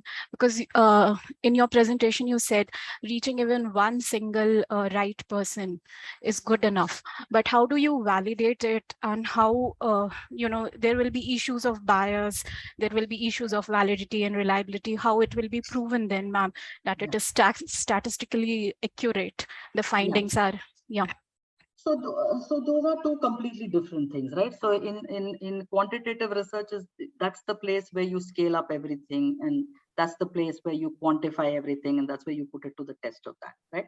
Now, because qualitative works with smaller samples, it doesn't mean that it's not rigorous, right? It has to be held to the rigor. When I said meeting even one real consumer, I meant for you personally as an entrepreneur or as somebody to really interact with flesh and blood people when you come up with ideas and concepts, because otherwise they're only in your head. But in a research sense, we would consider it a good sample if it gave us a flavor of different kinds of cells. We can do a project with 45 DIs also, we can do a project with 8 DIs also. But it is about the width, and it is about bringing in different voices. Typically, when we do exploratory work, we can work with smaller samples. We can just say, I want to hear 8 people, but they should be completely different with each other. But when we are validating a concept, then we want people who are similar age group, for example, right? So there'll always be a gender, demography, market thing. And the rule will be that at least I will have to represent the cell, in 2 different locations, 3 different locations, so that, because in this country, it's a completely diverse. It is quite possible to do just 4 groups, let's say, in a different location, in a different country, because they're all the same. But in India, if I do those 4 and I did all of them in Delhi, that will not answer Bangalore, it will not answer. So it is about, but it is never the numbers which determine that. What we have to do is a cell. We say that you have to read 8 to 10 people at least in a particular cell. By cell, I mean demographic, psychographic, age, gender, whatever, to interpret. Yeah, but that doesn't mean we will put all the 8 people into the same group, because we will never hear their voices. You will never find a recommendation from us. We will say 4 people is better than 5. 6 is the limit, and we will never do. In the past, these people still do groups with 8 and 10 people. You can't even make eye contact with 8 or 10 people. Forget understanding what they will say, right? So we'll then break that up into that. But you need at least, so that you, and then there is no bias in the sense that it's completely randomized. These are not people who you know at all, is going through a recruitment system. And second, the researcher has no stake in it. See, if you went and did the research yourself, you have to be disciplined enough to say that I am not biasing it in some ways. So you let a brand manager into a consumer's house. They're like, why are you using that tea and not my brand of tea? Why did you buy big pack and not small pack? The anxiety shows, right? But I have no stake in whether they buy it. My objective is more to understand why, right? So I would say we try and do representative of different kinds of creative voices at different points of view, more disparate and more dissimilar at the early end of the funnel, and more homogeneous. Also, you must understand that when you talk to people, they must have something in common, right? Otherwise, the conversation will never flow as a group. And when you talk about age groups, even 18-year-old is different. Earlier we thought of generation as 10 years. Forget 10 years. First year of college and last year of college are different generation. Yes. So you will have to decide that for an articulation purpose, how I'll put them together. But 8 to 10 per cell you must read, bare minimum. Thank you, ma'am. Excellent. And sorry, before I finish, Shweta, one consumer who you've met longitudinally, meaning I did 3-4 days of some mobile ethnography immersion, then spoke, then visited. That one person is more valuable than 4 people who I just spoke to without any background or context. Longitudinal is much more powerful. Thank you, ma'am. That was very well answered, ma'am. I just have one more, question, ma'am. What are some of the do's and don'ts, some typical do's and don'ts we should keep in mind while doing qualitative research, ma'am? It's the mind functions best the mind is like a parachute. It functions best when it is open. So open mind, no anxiety about the outcomes, because what happens when people are anxious about the outcomes, right? You stop listening. More important thing is for you to immerse, right? So don't judge it. Just even researchers, when we wear our moderator hats, we don't wear the researcher hat. We don't judge anything. We can't show on our faces, right? We don't judge any of the information that's given to us, because we've told the consumer that whatever you tell us is okay, right? Because we want you to tell. Right? So we don't judge that. We don't. And then second do is explore, but don't interrogate. Tell me more about is a much better way of saying, hey, that was interesting. Tell me something more. And rather than saying why. So I had my first boss in research used to say the qualitative researchers are going to kill us. Either they're going to, if you say why, they're going to ask you why. If you say why not, then they'll say why not. So the point is, this is not an interrogation. It's not an interrogation. It's an exploration. Why is the outcome of qualitative research? Why is not the question? You can never ask the question why. If you do, that means that why did I do this? And then I'll say, why did you ask this question? Then you immediately rush into an answer, because you're defending. It's not, you're not on trial in a court. You're not defending something. You're letting someone in. So the more you can keep it open and more you can keep it as a conversation, questionnaire is a quantitative research. In qualitative, you have to have a conversation. Conversation means after some point in time, person is comfortable speaking without you're asking the next question. Otherwise, it's a question, answer. That means the person has not let you inside. So doing an excellent warm-up, keeping it very simple and open right from the start, and not worrying about the outcomes and not interrupting. When you do anecdotal, don't interrupt it. So we want to probe, but there is a place to probe. Thank you so much, ma'am. I can't thank you enough for these answers.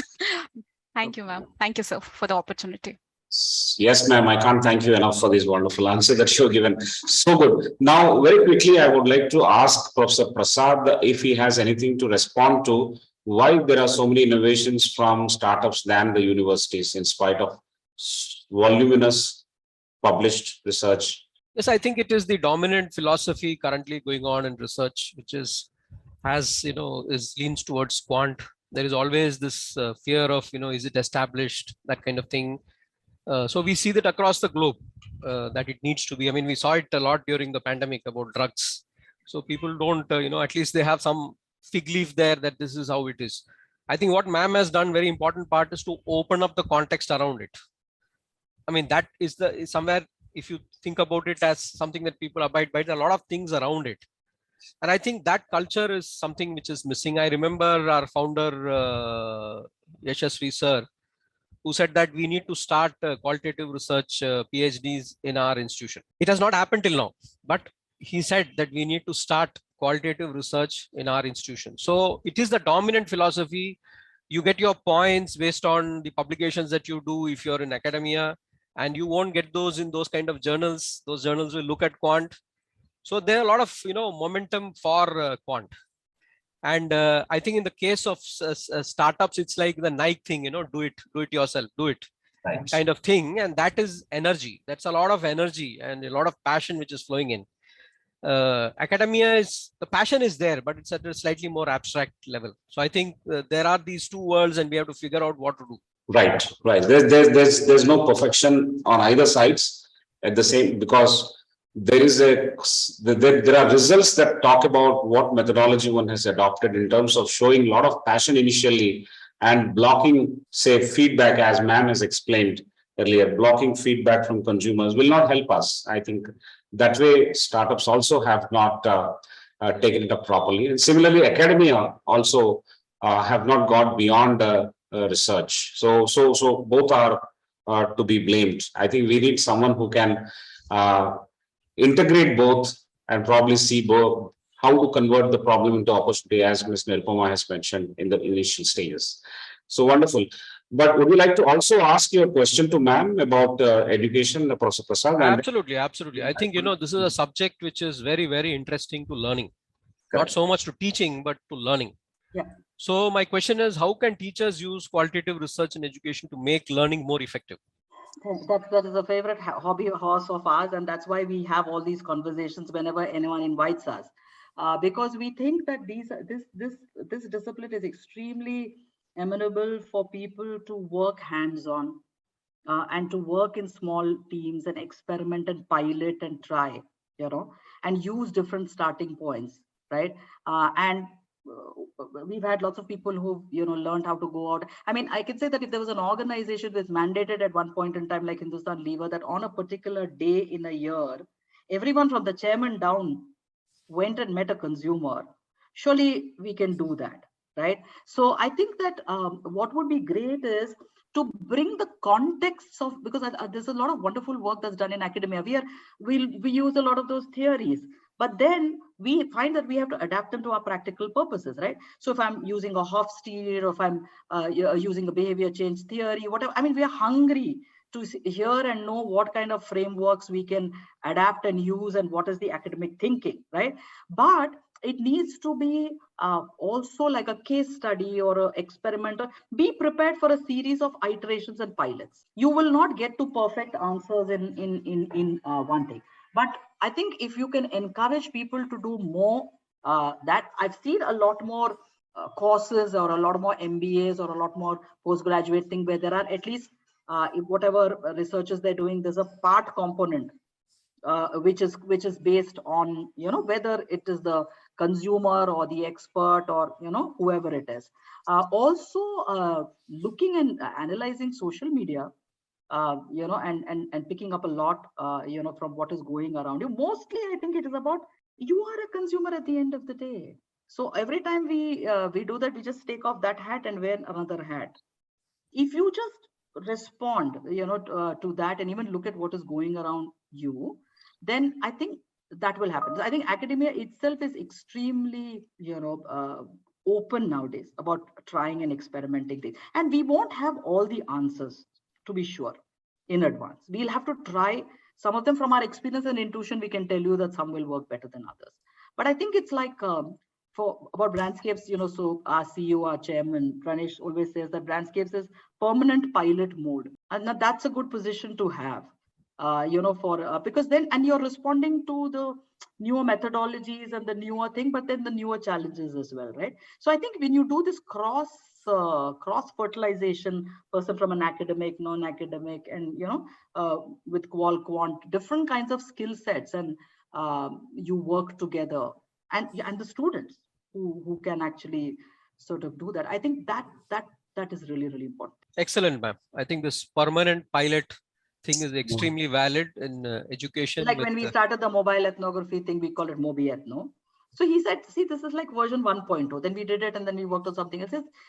So in product development and research, we should be like all of the software companies, version 1.0, 2.0, 3.0. Academics also should be like that, actually. Yes. So it can't always be exactly the same. Yes, right? So, absolutely. Yeah. Absolutely. Thank you, ma'am. Thank you, ma'am. I think, it's a question of how, as individual members, the members of the faculty look at it and are able to take that ahead. I think there's only one mindset that is needed for this, is comfort with ambiguity.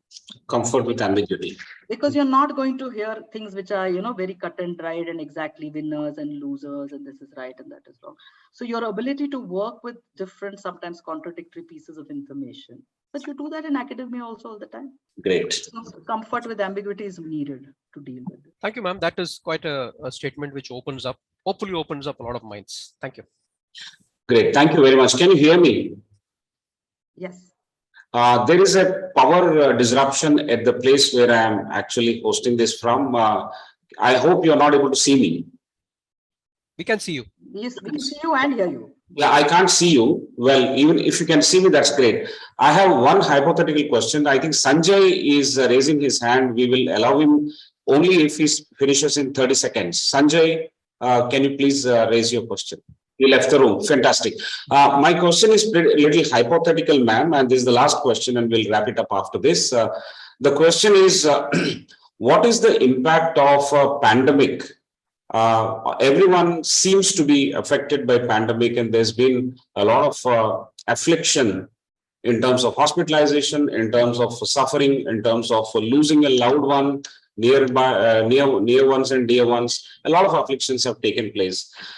Do you think, based on a macro environmental impact like this, which has in fact impacted in a micro way to each and every individual across the world, or especially we come to India, do you think these people will gravitate towards voting out when it comes to elections, the current governments in the respective states? I think what has happened is that I think it is a place where people are now acutely looking out for themselves. So I think what has happened is, so for example, I give you an example from Myanmar. Myanmar suffered from a double whammy. This whole world suffered from a pandemic. They suffered from a pandemic followed by a coup. Okay. Pandemic followed by the coup that they had in Myanmar. So it had a very interesting sociological impact. What the pandemic has done in most cultures, in most cases, has brought the community sharply in focus, has brought back the values of relationships, parents, spending time, people taking time away from work, people focusing on their life objectives. So in that particular sense, it has been positive, in that kind of a way. But what the coup did was that each person for themselves. So from being completely, communitarian culture, they have gone to a culture where they have to fend for themselves. So I think what I do see in the context of the question that you have asked is that people are going to, I feel, this is my gut from whatever I see, is for the first time we hear people raising their voice in terms of taking a stance or a point of view and saying that I'm going to say it, so I'm going to, go out and talk about it, or I am going out and taking that. After that, is it business as usual and people have gone back to everything they've done? I mean, we had seen some positive uptake in the health and nutrition segment, for example, but fear is a big factor, right? So when we were all afraid, we drank liters of kada. I don't think anyone is drinking liters anymore, but it may have given you a general predisposition towards watching your health and nutrition, or mental wellness, a topic in this country that was swept under the carpet for several years. Coming sharply in the context of the pandemic, a lot of people are now talking about mental health.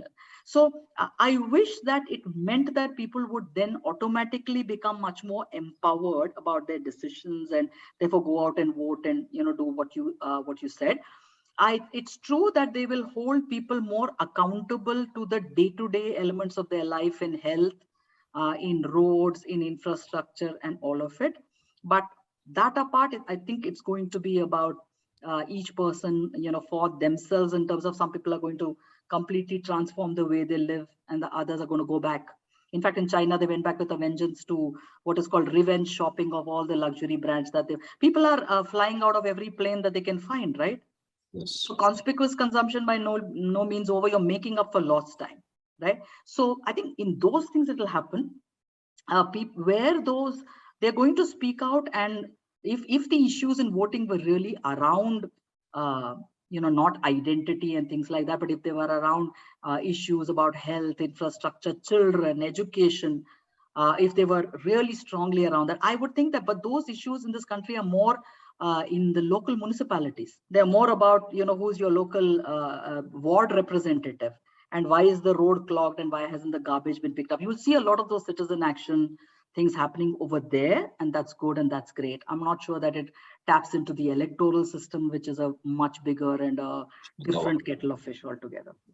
Wonderful. I think people have learned from pandemic is to come back and make corrections at a micro level, at a personal level, at a community level, probably, but not at a bigger scale than that. There is definitely that sense of urgency, because you don't know about how much time. So there's definitely a sense of urgency to do what you want to do and not sort of keep postponing, things. So that sense of individualism is going to be there. Wonderful insights, ma'am. Thank you very much. Throughout all the questions and the responses that you have given to those questions, It's been so insightful to listen to you. I feel like actually going on and on. There are questions, but we have to put an end to it somewhere. Although I would love to continue this conversation, we will share these questions with you on email, and wherever you find time, you can respond to those questions. Absolutely, absolutely. And we can always set up another conversation some Correct. other time. Correct. Because this is an ongoing conversation. Absolutely. So, yeah. I'm extremely happy and also proud to have you on our conversation. The 70th conversation has become so redefining in a way that it has thrown open why these conversations will be so useful. It is not just useful to the researchers like academic researchers, but it's so useful to even many entrepreneurs, startups, practitioners, people who don't do research but actually respond in general to various research activities. I think it's opened eyes to most of us, and more importantly, the world and the landscape of qualitative research has been dealt with so clearly. I think you have provided the width of how this qualitative research will have to be conducted, what are the do's and the don'ts, and how you can bring in different voices that will help us take decisions on businesses.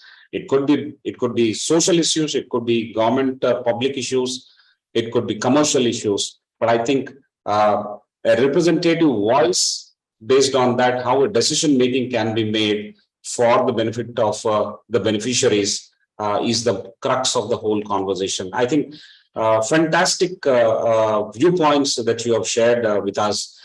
Maybe some of the participants initially had thought that this is going to be too academic in discussion. But far from it, although it sounded like an academic discussion, it has touched upon various aspects of how do we respond and how do we think and how do we actually undertake and why do we undertake it. So the objective of the research itself has to be well understood and stay constantly with that objective. And then methodologies, tools, and various analysis probably one has to work on to draw the insight and make it useful to the purpose of the research itself. So wonderful. I'm extremely happy. There are so many insights, and so I'm not going to actually summarize each one of them, but one takeaway for education institutions, one takeaway for startups, one takeaway for academic researchers or educationists. I think along all these three important stakeholders, at least you have given them. For startups who are very, very positive on passion that they bring to the table with their new idea and innovation, and they immediately bring out the products and they start their business. But they lack on what is called being open to taking the feedback, and they're probably blinded to reality in some cases. So that is something which you have very nicely explained. That if that is corrected, it will be great. The role of leaders, I mean, when I say role of leaders, it is applicable to all of us at various stages in our career. We are all leaders unto ourselves in our departments, our divisions, or regions that we are heading, irrespective of what domain that we work. There is a takeaway for us, how we should not actually lose faith so quickly. We should stay with our intuition and be collaborative, and then probably bring so much of value to those insights. I think that is for the leaders and the practitioners. For academic researchers as well, you have mentioned that we need to see the intersection of the technology, the need, and the market for it, and try and pivot as early as possible and see the opportunities emerging out of that. And also come up with the best version of yourself, like the way software or IT industries, version 1 to version 2.0 to 3.0, like that. I think we cannot stay at the same thing. Our research or our inputs cannot be static. It has to be constantly evolving, and we need to constantly learn. So these are wonderful insights that we have taken. Yes, the permanent pilot mode looks like the flavor of the discussion, and I really enjoyed that point when you mentioned people should have the ability to mine the insights when they can differentiate between what is a lead and what is an input. Number or quantity doesn't mean it is better, but I think any differentiating point, yes, anything different that you can take away from there or offer, that is going to be extremely useful. So thank you very much for actually motivating us to get into a mode of generating or crafting or iterating what is called penetrating insights of consumer in whatever business that we are in, education, non-education, technology, non-technology, sports, social life, anywhere. I think if we can get hold of or get to the stage of obtaining penetrating insights of the consumer or the beneficiary, I'm sure we are then there. So thank you very much, ma'am, for this wonderful conversation. On behalf of to be part of this, and it's wonderful to be able to interact at length with people. I'm, as you can see, I'm fairly evangelist about qualitative research, and there's a reason for that, because there's nothing to do with research. It's just tapping into what you already have, really. So wonderful catching up with everyone. Great, ma'am. On behalf of everyone, I thank you once again for your time and expertise. We'll get back to you. I'll share a summary of this conversation with you, and we'll seek your nod on that when we publish it online first on our archives. Absolutely. Thank you so much. Thank you, Professor Prasad. Thank you. Thank you. Bye for now. Bye for now. Ladies and gentlemen, that was the 70th conversation. Very insightful, highly useful, kept it simple. And that's the reason we were participative. That's what I think ma'am has practiced. Next week, again on Friday at 4:30 p.m., we are shifting this conversation from 4 p.m. to 4:30 p.m. next week. We will have Professor Dr. Radhakrishnan Pillai, who is the founder and director of Chanakya Leadership Institution. He's going to talk about how to manage your life and career the Chanakya way. He is very popular. We'll all log in to listen to him at 4:30 p.m. On September 9 on this platform. Thank you very much. Till the time, mull over wonderful insights that have been shared by Ms. Nirupama on qualitative research and insight mining. Do take care and have a happy weekend.